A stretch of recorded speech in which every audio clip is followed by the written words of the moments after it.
des modifications, des évolutions technologiques considérables. Nous sommes dans le temps du numérique.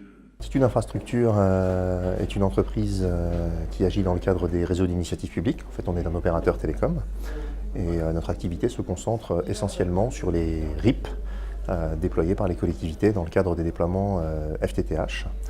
Donc à l'heure actuelle, nous avons un programme d'investissement relativement lourd puisqu'il représente environ 3 millions de prises sur 19 départements, 3 agglos en complément, et tout ceci doit être déployé.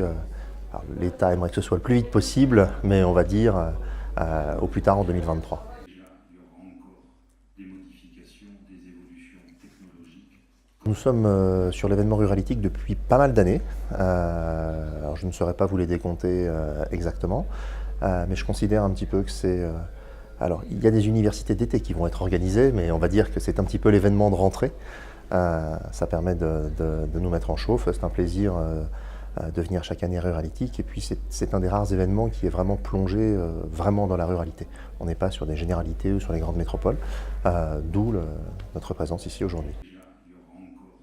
Des modifications, des évolutions technologiques. Le développement du numérique rural, alors pour ma part j'habite dans une commune rurale et c'est un élément qui devient vital. Et je reprends un petit peu les propos qui ont été donnés par le maire canadien qui a été présent aujourd'hui et d'autres.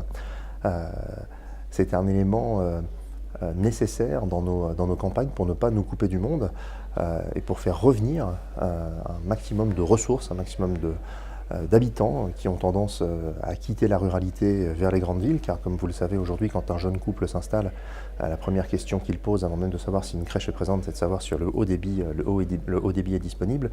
Et on a la particularité dans un pays où on a 20% de la population qui habite sur 80% du territoire, et il faut bien que dans ces endroits-là, eh bien, la France ne se retrouve pas sous ces petits villages coupés du monde.